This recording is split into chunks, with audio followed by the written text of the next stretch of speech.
Welcome to Happy Homes and Gardens. I'm your host. My name is Daphne Royse. I am a rose broker, architecture, and interior designer. The crepe is a food you will likely have when you visit countries in Europe, especially France. The crepe suits everyone's taste buds because the variety of selections. I'm excited to have Iman Bengana here to share with us everything you ever wanted to know about crepes. Good morning, Iman. How are you? Good. How are you doing? I'm doing good. Please tell us who you are and how did you start Millie's? So my name is Iman and I live in Mill Valley, Marin County, California. And I started the creperie, which is called Millie's, kind of as a COVID passion project. My mother and I actually ran a restaurant that is very well known around this community because we just created a community out of it in Stinson Beach, and it was called the Siren Canteen. And we did actually serve crepes there in the beginning, but it was typically Mexican food, and we had very great ingredients, and it was a big production that lasted about 7 years. And then right before COVID, we had to shut down because we are renting through the National Park Service, and they're doing this long, tear down rebuild project. So my mom and I thought, what can we do? Because we can't open the Siren anywhere else because it was right on the beach and it was a beautiful location. So we had these crepe pans and we decided, let's open a little creperie and kind of tie in our life and our love for Paris in Mill Valley. So if you're ever in Mill Valley and you want a little taste of Paris, you could just come to the Mill Valley Lumberyard, and we have a little space there and we offer all you can eat crepes.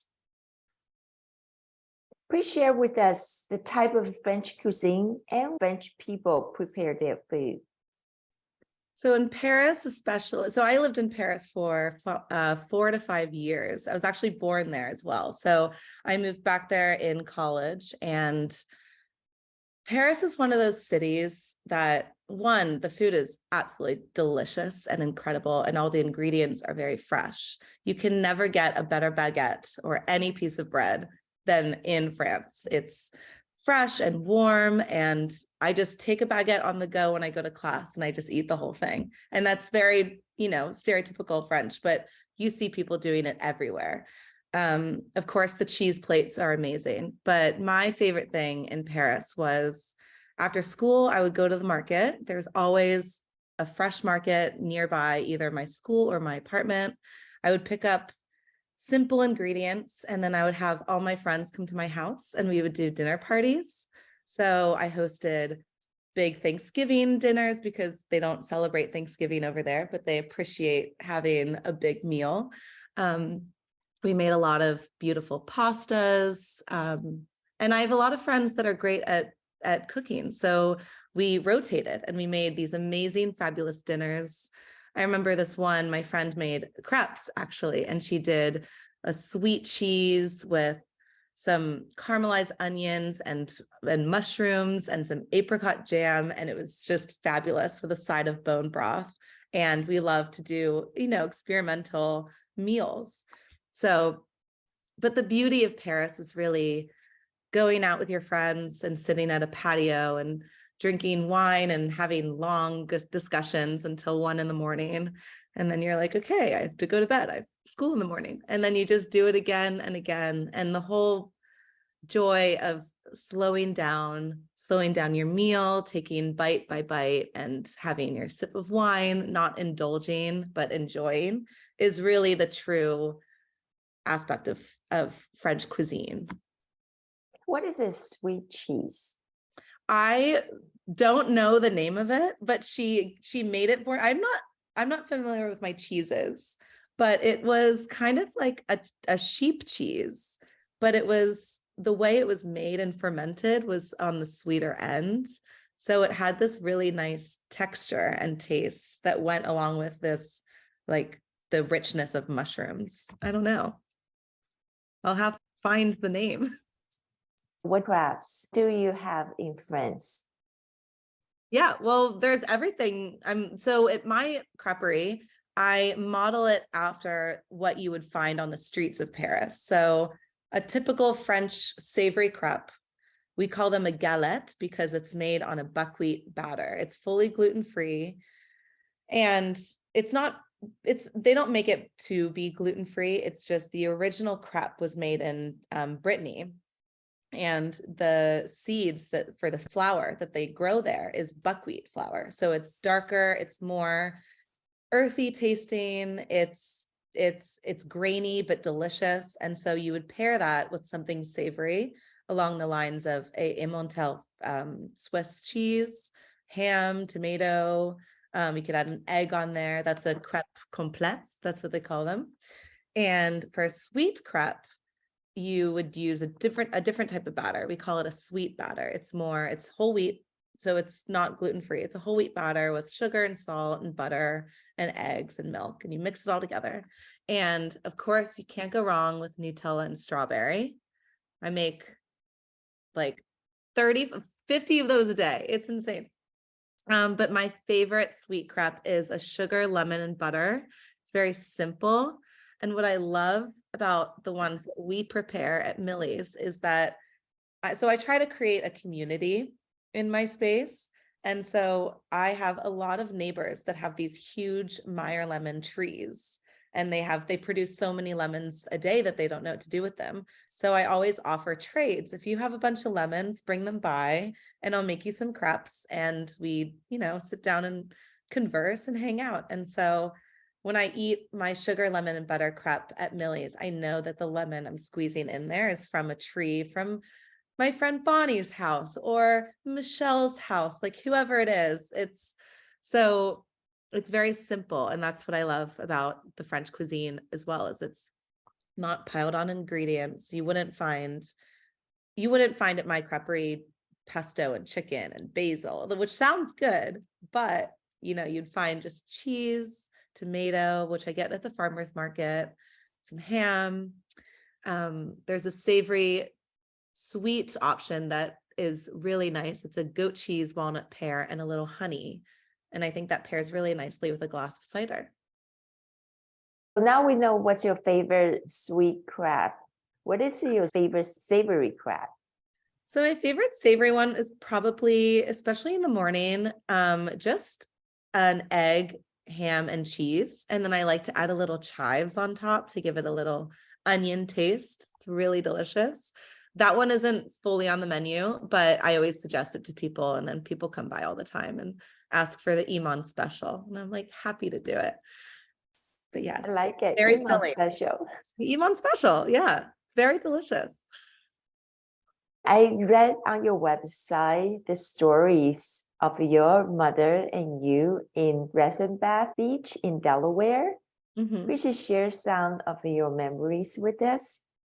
Yes, I've spent the majority of my life in Rehoboth Beach. So I'm from Pittsburgh, Pennsylvania.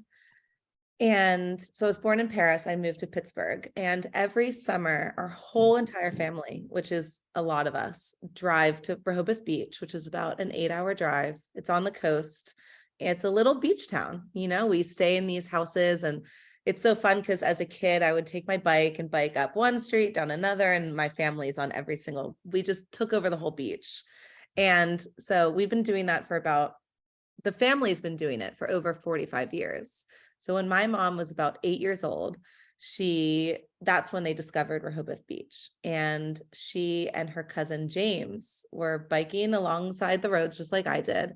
And they found this little hotel. It's like this really old fashioned, beautiful hotel with a little creperie on the side. And it was called the Crêpe Suzette. And it was run by this Parisian woman named Constance, she is now one of my closest family friends. And so as an 8-year-old, my mother would show up and say, "Can I work at this creperie? I love Nutella," And of course they just let her join. And she started hanging out around the creperie a lot. She would bike there. It was a very independent, little town. Kids could go wherever. There was no cars or, you could just bike along anywhere. And so year by year, she started becoming more a part of the business. She started working there in summers. She used to take off time from work and go and work there. And eventually that just became part of our life. We would go to Rehoboth every year. Us as kids would stop by the creperie and have some crepes. And it was always my mom's dream to open her own creperie. And that's part of why we opened it today. But we still see Constance all the time. She moved to Paris and she started her own little restaurant out there. And the creperie is still around in Rehoboth. It's now owned by some different people, but there's always French people working there. So even in the middle of Delaware, it's fun to go and speak French with some local Parisians and just get a taste of their menu, which we actually modeled ours after. So our menus are pretty similar, which is cute. Can you share the differences between Rehoboth Beach and Stinson Beach? It's a good question. I feel like they're very different. But to me personally, I have ties to both of them because I've spent so much of my life in both of the places. Stinson is very small and it's very charming, and it used to be full of locals. And I think the similarity between Rehoboth and Stinson nowadays, which in my opinion is a little unfortunate, is that Stinson is becoming a little more of a vacation spot and rentals, where Rehoboth Beach that's always what it's been. Rehoboth Beach is definitely a tourist destination. People go there from all over the East Coast. A lot of people from DC go there because it's only a 3-hour bus ride, and you would stay in these big rentals. So it's a big family oriented place. You typically go with a huge family, you rent a big house, spend a lot of money on the rentals. There's a boardwalk, there's an amusement park on the boardwalk, which we called Funland. We'd go there as kids all the time. And the beaches were definitely, people all around the East Coast typically go to Rehoboth, and they go in big families and they rent these giant houses and vacation there for 1 to 2 weeks. Typically around 4th of July is a really busy time to go. And then in the winter, it's pretty quiet because there's not many locals that live there. Stinson used to be very hippie, very local friendly. And lately, especially during the pandemic, a lot of the houses have been bought by people in San Francisco and now turned into rental homes. So we're losing a little bit of that local scene in Stinson, but it's still there. Working there for 7 years, I really got to know all the locals, and it really feels like a smaller, more intimate community than Rehoboth. But Rehoboth is great. I mean, us as kids, it was a great place to grow up. We had a boardwalk with a amusement park, and there was a bandstand every night. There was different art, like live music. And so, yeah, very different, but very similar.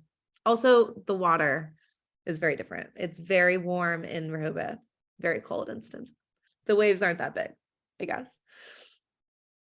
I guess that's the differences, the waves. Yes, the waves, yeah. And the water temperature. In Delaware, it's much warmer because it's on the Atlantic. Interesting. Okay. Yeah. There's no surfers you don't find surfers really in Rehoboth. I feel like the waves aren't, I'm not a surfer, but they don't look surfable. Where Stinson, it's a great place for people to learn how to surf. And yeah, but you got to be careful because there are sharks there. That's good to know. Yeah, you want to be careful. If you see seals, you're okay. If you don't see any seals, maybe avoid the water for a little. That's a good sign to know. Yeah. All right, let's go back to the crepes. How do you make your batter? What is your batter better than others? Good question. I honestly just made up my batter when I first opened Millie's. So a few weeks before our opening date, I said I should probably come up with a batter recipe. So I made a batch and I just made some crepes for the local people in Mill Valley, and everyone like approve with 2 thumbs up. They're like, this is amazing. Let's stick with it. So I do my secret ingredients. I just do flour. I use a really good baker's flour with eggs, a little salt, a little sugar, milk, water, butter. And the trick is you got to leave it overnight. So a lot of people tell me that they try to make crepes at home, but they don't turn out okay. They either break or they taste a little, I don't know, whatever. But I say you always have to leave them in the fridge for at least 24 hours or 12 hours. So that's what we do. And it was amazing because like one of my friends visiting from Paris actually came the other week and tried one of my crepes. And he said that by far my crepes were the best he's ever had, which I think is the ultimate compliment I've ever received, that a Parisian guy is telling me that I made amazing crepes. So yeah, so the trick is really to just let it sit and yeah. Do you make any gluten-free or the batter are the same? Yeah, so the buckwheat batter is the gluten-free batter. So that one could be used for any crepe. You could use that for sweet or savory. The regular batter is not, unfortunately, because it's whole wheat batter. But if anyone's celiac, I just wipe the pans down because my aunt is celiac and she comes by all the time. So it's pretty simple to remove any sort of gluten from the space. Yeah. And how many favorites of crepes that you have in your restaurant currently? So of course we make Nutella strawberry crepes all the time. Kids love those and adults too. But I love when kids come after school and you start to get to know them, because like I mentioned before with my other restaurant in Stinson Beach, it was more Stinson locals and then a bunch of like vacationers that just go there in the summer. So I didn't really get a sense of, I didn't meet a lot of locals that were children. And so in Mill Valley, there's a ton of kids, there's schools all over the place. So kids come after school, after sports, and they order Nutella strawberry crepes. And sometimes they sit inside and we get chatting, and it's kind of fun to be like, I feel like a mentor for all these kids, and they're just sitting there eating their Nutella. So definitely that one. And I would say the goat cheese walnut pear honey is also a very popular one with a little bit of arugula. That one's really good.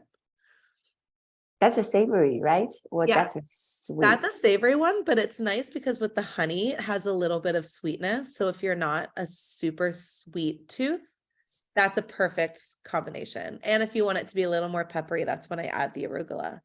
And it tastes, and it's, the savory ones are so filling that I always recommend sharing them with a friend and then getting a sweet one after. So my space is definitely, I want it to be a space where you go with friends and family and you sit down and it's all about sharing. And if you come alone, happy to sit with you and talk with you as well. That's very nice. So we have you a don't lot have, of slow days, so it's nice to sit down and like meet new people. can people make a custom made crepes if they Yeah. have a certain preferences? Yeah, depends on what we have on the menu. Yeah, we bake, a lot of people like to customize their own crepes. The other day I made one. They like added a bunch of different fruits and butter and sugar, and that sounded good, you know. And yeah, if people, and also some people have asked for avocado and I don't have avocado. So I'm just like, oh, if you want to bring me an avocado, happy to put it in your crepe. Because what's great about Millie's is when you walk in the front door, you see the pans, you see me like making the food in front of you. So if you want to bring me some ingredients, happy to throw it in. So what are the most ordered crepes? I mean, they're all, so I have a pretty big menu, but they're all just variations of the same thing. So I definitely make a lot of ham and cheese, a lot of Nutella. The sugar lemon butter is definitely a big one, especially because I have this giant bowl of like natural Meyer lemons with like the leaves still sticking out and stuff on the counter. So I think a lot of people want that in their crepe. It's very like beautiful to look at and my favorite to taste. So definitely that one as well. it sounds like you have all the French ingredients for your crepes. Would you ever want to convert your crepes to American fusion recipe?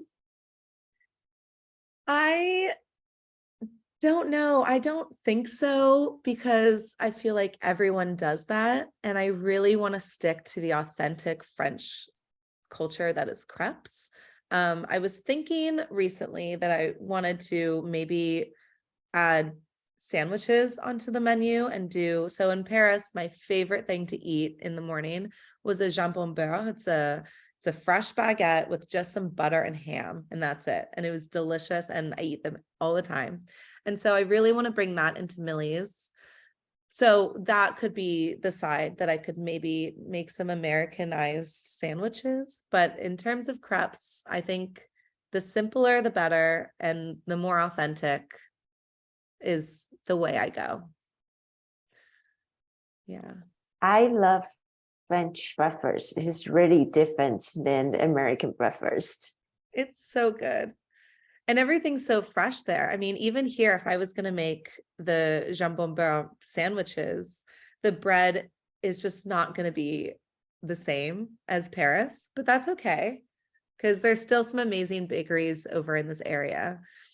But I just love, and you can tell that everything's so fresh in France, like, or in Europe in general. Like when you go to a supermarket to get some eggs, you're not going to find them in the refrigerator.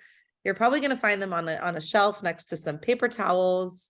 And I don't know, whatever, because I guess they're unpasteurized there. I don't really know the difference. Most stuff, yes. Yeah.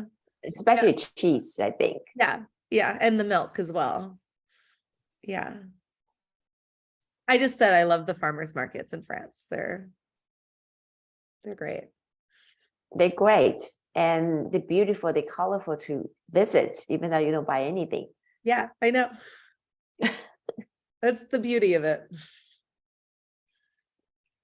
Would you consider adding restaurants in different locations in the Bay Area? Yes, actually, I'm thinking of expanding for sure. I want to open at least 5, maybe more. Who knows?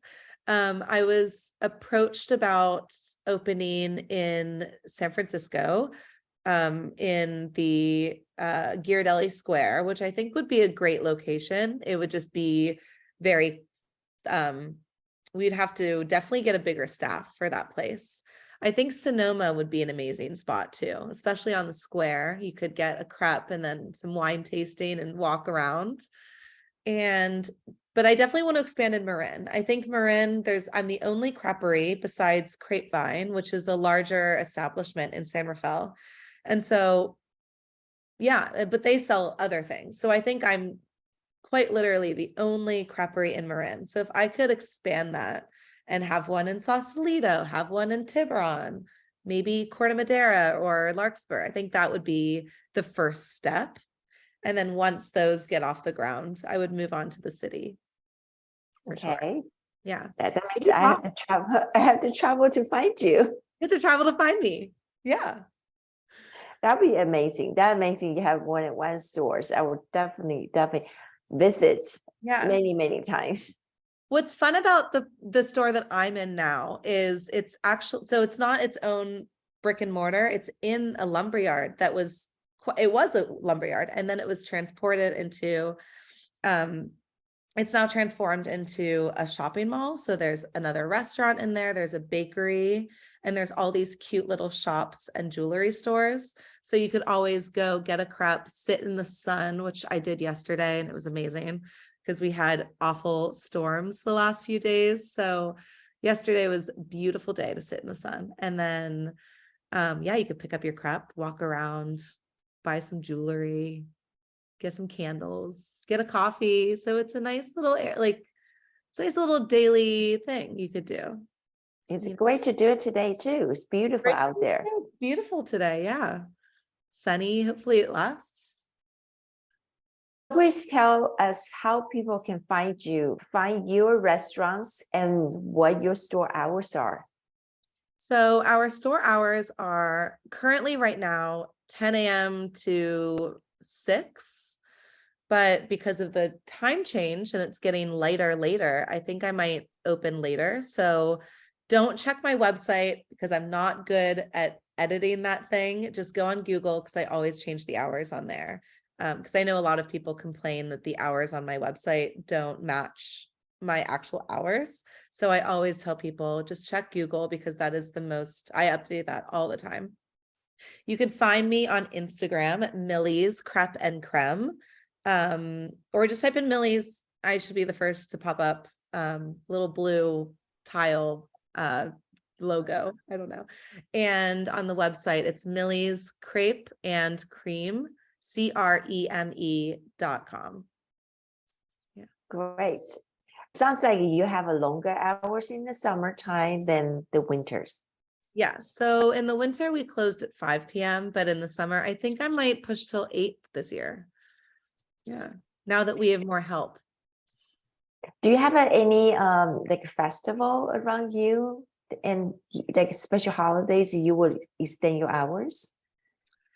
I'm willing to extend my hours for any certain thing. I've had a lot of people reach out to me wanting to do private events. So I've closed to the public before and opened later for other people. I've also just stayed open later if someone said, oh, a group of 20 of us really want to come, but we can't come till later. It depends on the day. It depends on the, but there are festivals for sure in Mill Valley. I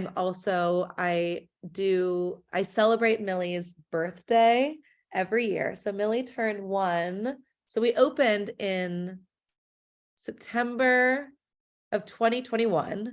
So in September of 2022, I had live music. I passed out free crepes and I made this whole fun ambiance party.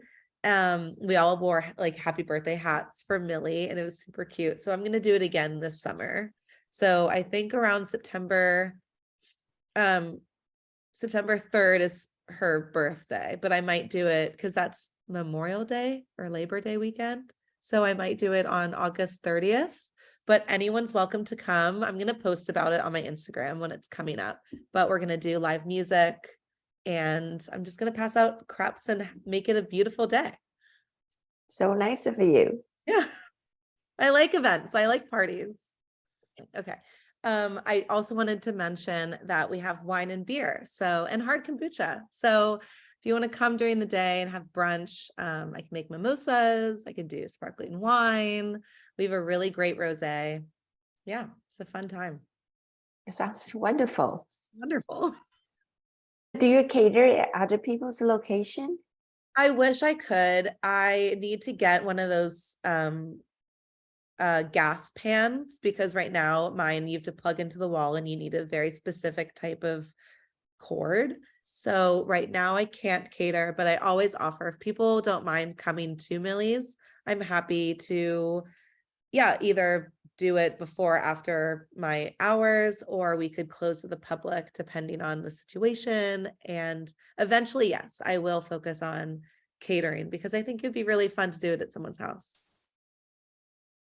I think that would be big hits for birthday party. Yeah, right. Or a graduation or kids parties for sure. Yeah. Kids parties, work events, happy to go to an office. Yeah, anything. Crepes are great for any sort of day.